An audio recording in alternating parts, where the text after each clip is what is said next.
Today, I'm talking to Ted Korchek, Todd Gorishek, yeah. Gorishek. Uh-huh. Sorry for that one. It's all good, man. And the thing is, why I wanted to talk to you, why I'm looking forward to talk to you, is that you have a strong focus on men coaching, which is kind of interesting for me because I think so. Why do men need a special attention for coaching? I understand why men need coaching, but I mean, why you focus on men? Because men in general have like had a lot more attention already, and other groups maybe not. So why did you focus on men? Well, that's an interesting perspective you have. My perspective is the focus originally came from my own background, my own experience, my own purpose that I have in life. So the focus is more about where I'm coming from and how I want to live and fulfill my purpose in the world. And it focuses on men. And I have coached women, and women are great. It's interesting when I look at different coaching platforms where individuals are seeking coaches. I feel there are many more women who reach out for coaching just by the numbers that I'm seeing than men. So I feel that sometimes men need to be encouraged to coach, to step into coaching. In general, there can be an attitude of being an island and doing it on your own and not asking for help and all of these things. And my experience in life has been when I reached out and went through my personal journey, I had men in my life who were helping me move along, and it really made a huge difference. So why men? I mean, the world's basically 50-50 men, women. So 8 billion people on the planet. So I have 4 billion people. So there's plenty of men to speak with and to work with. So that's not an issue. Really what it comes down for me is reducing chaos in the world. And I grew up in a situation with a stepdad. My real dad died when I was 3. And it was very harsh, very angry, very scary, and a lot of chaos. And that's eventually what led me into coaching. I've had 3 careers, so coaching is my 3rd career. But as I was doing my own personal journey and figuring myself out, I recognized the value of one man working with another man and the power that has to help that man along. That was the experience I had. It's kind of like steel sharpens steel.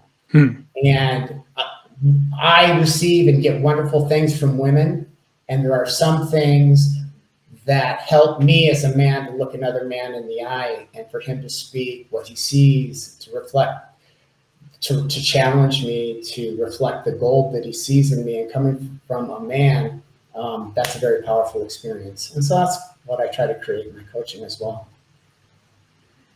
So you mentioned you had 3 careers. What was your first career? My first career was in corporate America.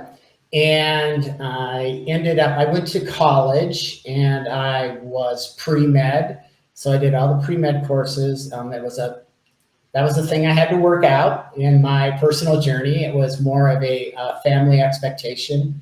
The message was, if you're not a doctor, you're really not anything. And so I didn't really want to be a doctor.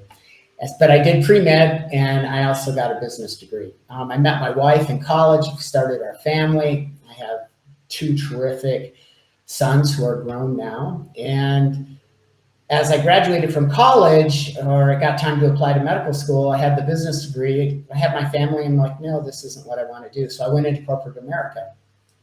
And I did that for several years. And in the early 90s, a lot of companies were doing downsizing.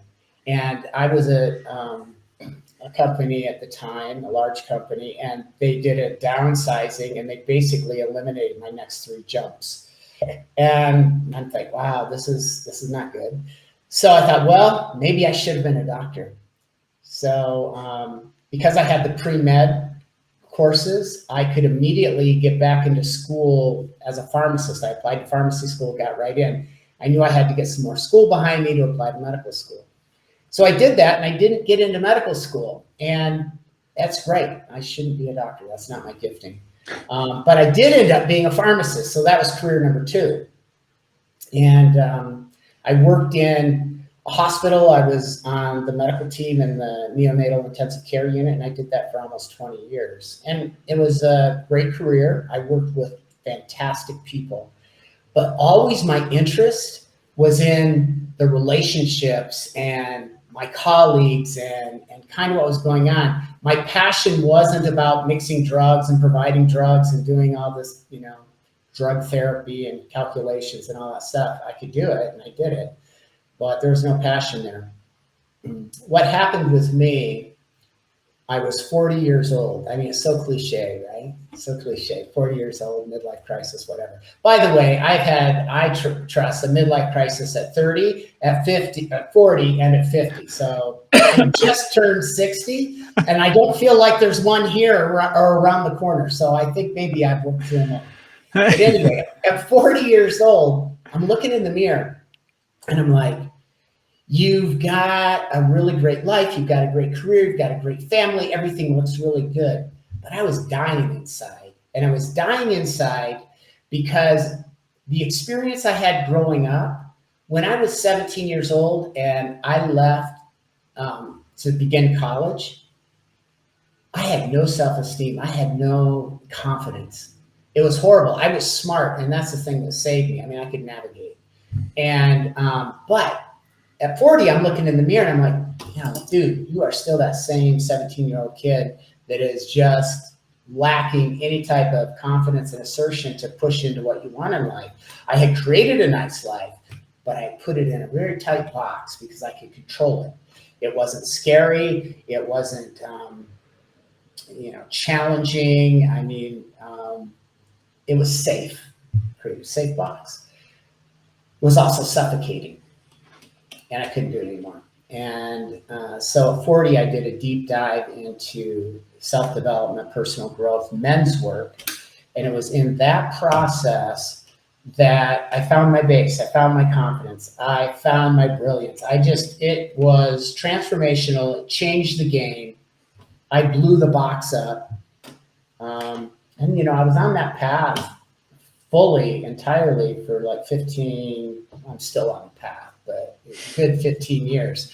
A few years into it, I started sharing with men, my friends, guy friends, what I was learning and what I was understanding about beliefs that sabotage us, that limit us, that get in our way, the things we think are true that are not.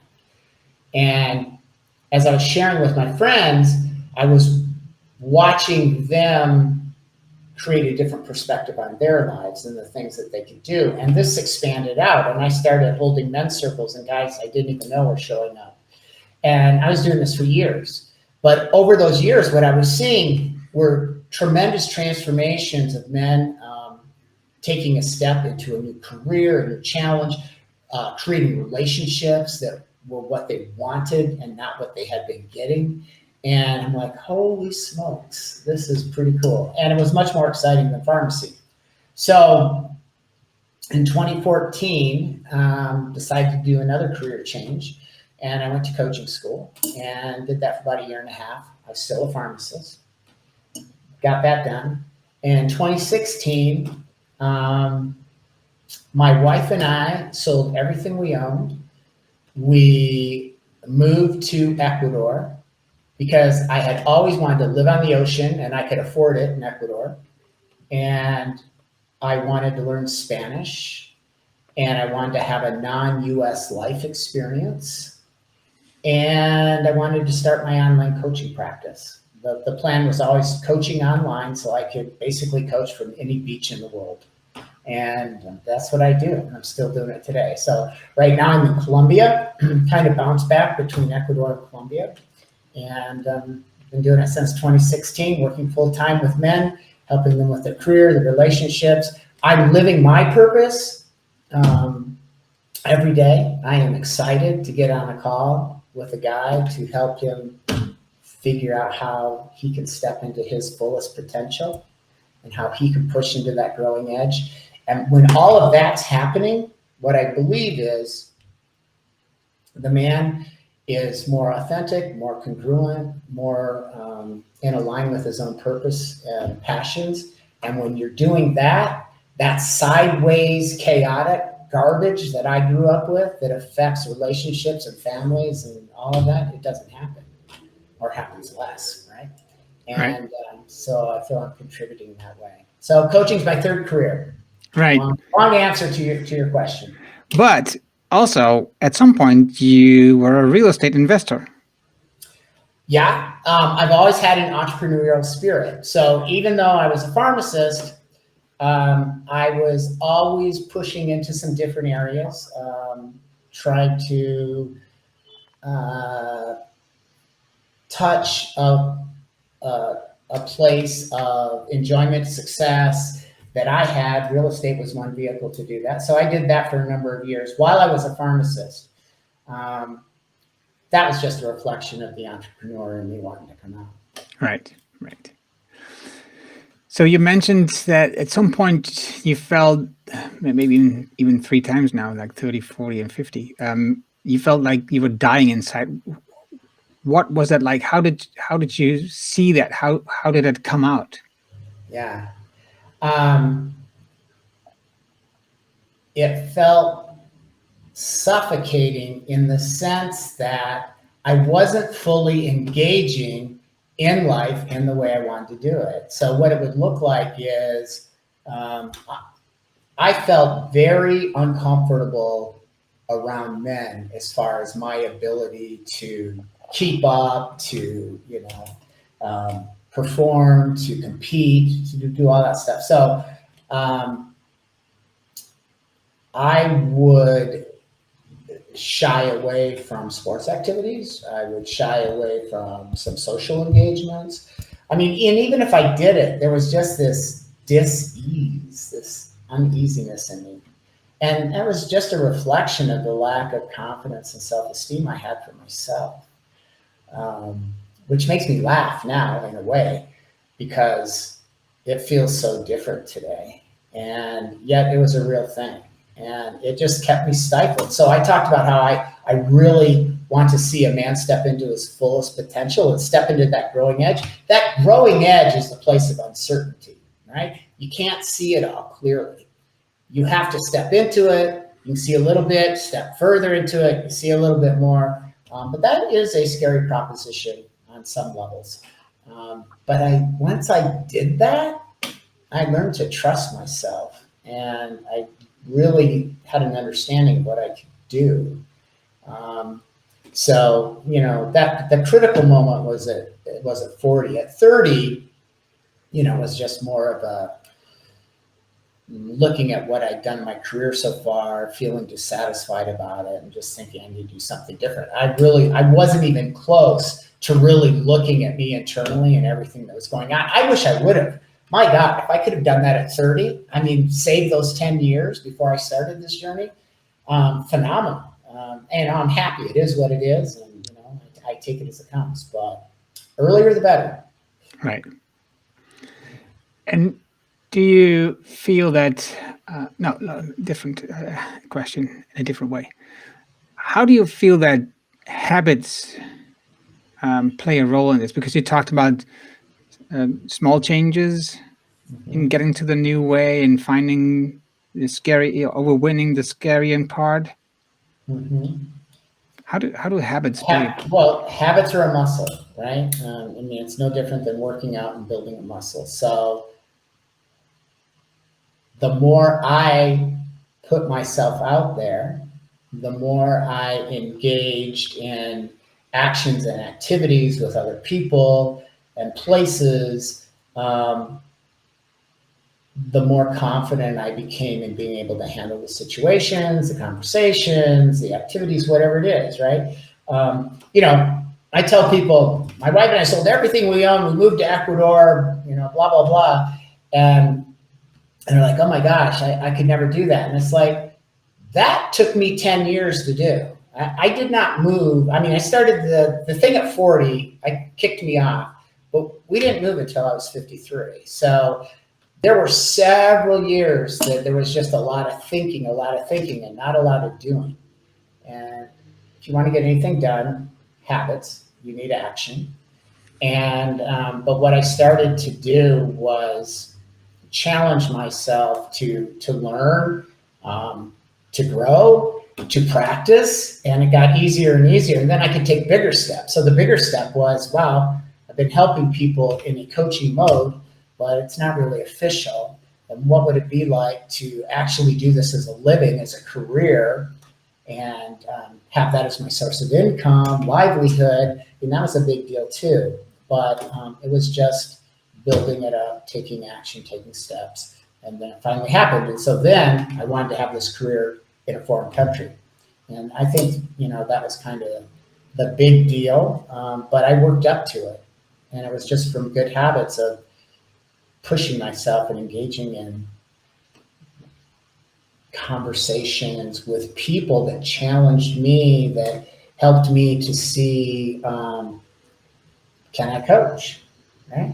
Can I listen? Can I add value? And I convinced myself I could, and I truly believe I do. So there you go. What are some of the habits that you start working with your clients?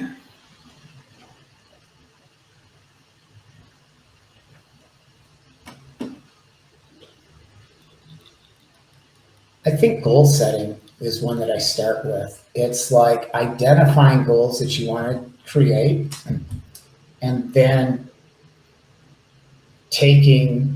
identifying steps to make that happen, setting times, dates, using a calendar, using reminders to help keep them moving forward.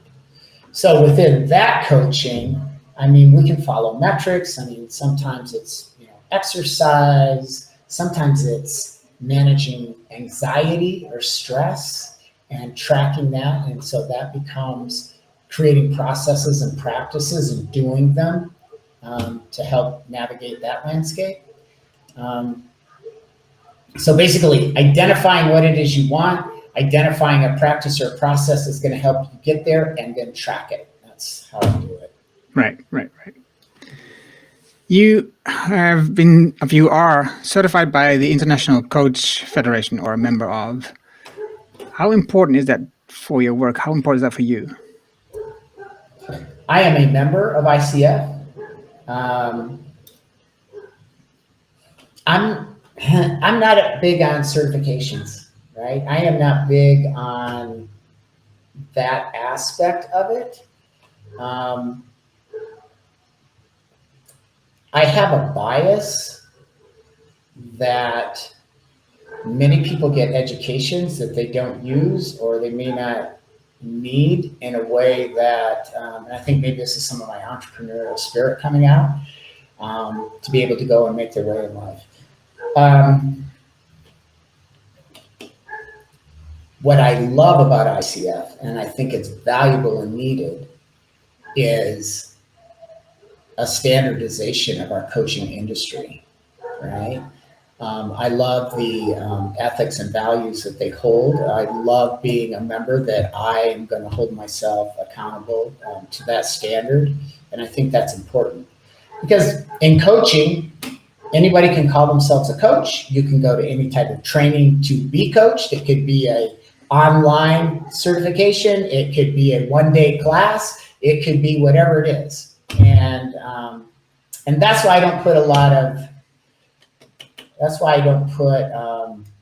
of emphasis on the certification, because I think what really matters is the actual practice and the doing, and how many people are you coaching, and what are you doing with that coaching. So that's where I come from. Right. Yeah, I can see that. I am not a member of ICF. And I can see how it's valuable, and at the same time, as an entrepreneur, you think it's really important. Yeah. Well, let's just address that for one moment, because at the crux of this, and I tell my potential clients, it's important for you to find a coach that you resonate with. And not only that you resonate with in the sense of, oh, I think this is a good guy, I think we'll get along, one that you think is going to challenge you. I mean, what I'm really good at is calling out BS. And I can do that in a way that is very supportive. I grew up being thrown under the bus. That is just something I will not tolerate in a relationship with anybody. And so, but because of that, I think that comes through to my clients. So I can tell them hard truths, observations, things that I see that are going on, and they can receive it in a way that doesn't feel shaming or threatening or negative. It's very supportive. But so, back to the relationship a client has with this coach is really what's going to determine how successful I think that coaching process is going to be. I mean, obviously, the coach needs to have skills and the client needs to be willing to do a lot of things, but there's something in that dynamic that makes it work well, as opposed to going with someone based on, I don't know. I mean, I'm okay with credentials and all that. I think that's great. But that's not going to get you where you want to go if you are not engaged and connected with the coaching and the coaching process, in my opinion. Good point. In one of your videos, you told that you have a business coach itself. And the obvious question would be, so why do you have a business coach since you are a coach and you are running your business successfully in a way that you want to live, like everywhere in the world, coach online, doing on a beach, making these videos? Why do you need a coach? I love this question. I'm a good coach, maybe even a great coach. I'm not so great at building a business. It's an entirely different skill set. And I was fumbling around for many years in the beginning of trying to build my coaching practice. When I had clients, they loved me. They stayed with me. We worked through things. We were successful. We got things done. But getting the flow of clients in, creating the funnel, creating the outreach and exposure to make that happen, that's a different skill set. That's not coaching. That is business acumen, right? And when I hooked up with a business coach, a very good one, it changed the game. It changed the game on how I market, and I hate all of that, right? That's just like, But marketing is real. And if you want to have a coaching practice where you have clients coming in, it's important to understand how to market that. And so that's some of the stuff I had to learn to be successful. But, I have personal coaches too. I've always had a personal coach since, God, I don't know, since my 40s, I guess. What I can appreciate about a business coach is it's a specialized type of coaching. It's specific for a need that I have, and I'm happy that I had enough smarts to reach out and make that happen. Game changer. I think the part about not liking so much the marketing and the outreach and everything, that's a very common thing for coaches, right? Coaches love their coaching work, but the marketing work, not so much. And I agree, it's really important. I actually think that a lot of coaching programs or coaching trainings, how to become a coach, they teach a lot about coaching, but don't teach enough about the business part, about how to get clients and how to keep clients and how to maintain the business and everything. So for me, for example, the HSE program from Coachdotme was a had a lot to do with that part to build a program, to have the profile right, to make sure that you have a lot of focus, you have a niche, you have clarity, all that stuff. And I know this because I love marketing, but doing it for yourself is always different than doing it for clients, as I've experienced myself.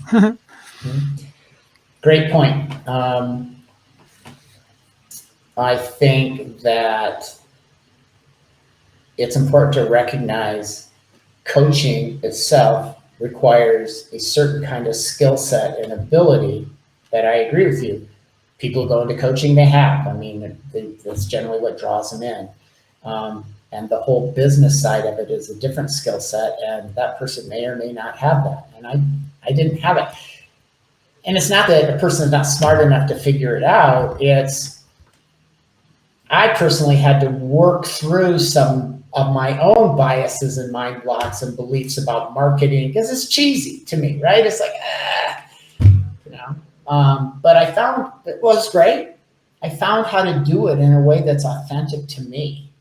And I love my prospect calls, talking with prospective client, because it feels genuine, it feels authentic, it feels real. I could care less what the outcome is. And the reason I have the liberty to say I could care less what the outcome is because I have a track record of whatever happens in that space seems to work, and we end up coaching together, and I have a flourishing business. It's phenomenal. But coming into a call and just being me and doing it in a way that's authentic, how I want to do it, it's freedom.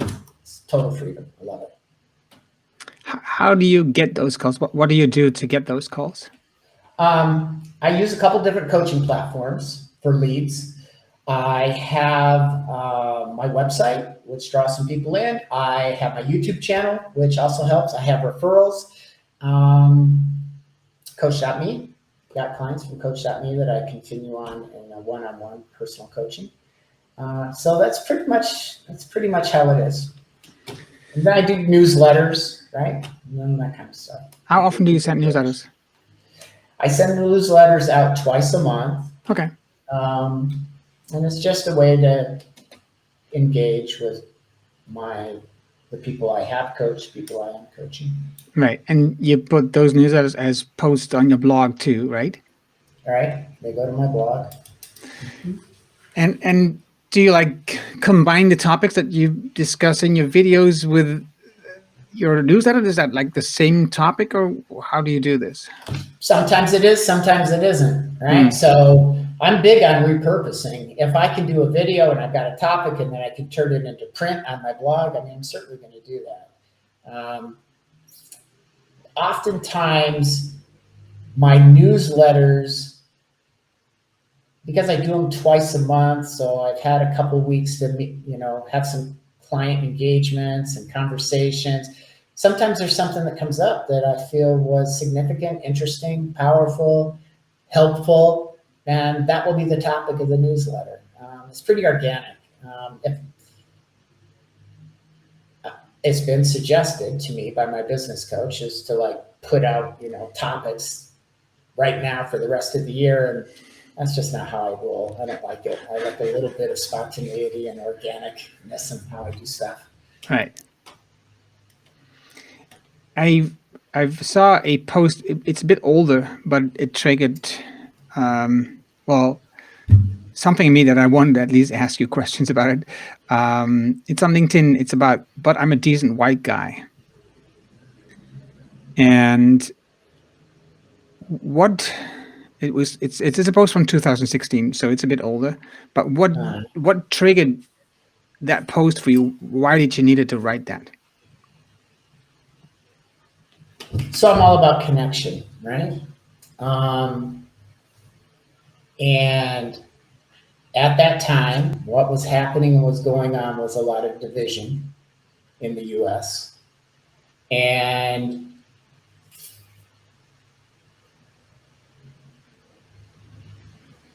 my experience with people of different color than myself is positive, it's good. And I think what I saw happening was what I judge to be a lack of understanding of others. And I also saw fear in that lack of understanding. It kind of comes like, if somebody gets this, then I lose that. And that's some of the mentality I saw going on. And I don't believe it. I don't think that's true. So I had written that, and my hope is just to create greater understanding and more connection between people.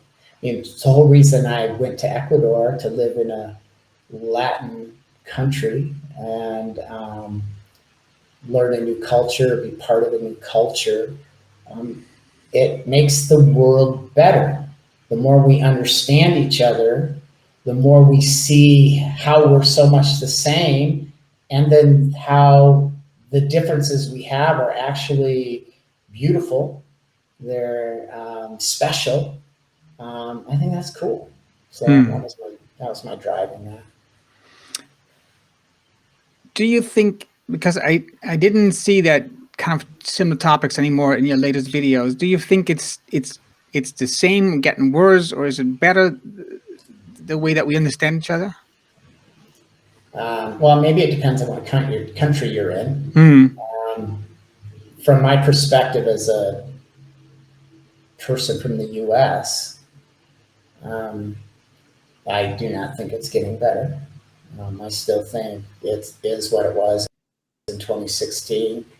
I hope it gets better. But as far as the perspective I have in the US culture and society, I see it being becoming more closed off, more separated, more angry, more chaos. I don't think it's good. Right. And that, I think, is um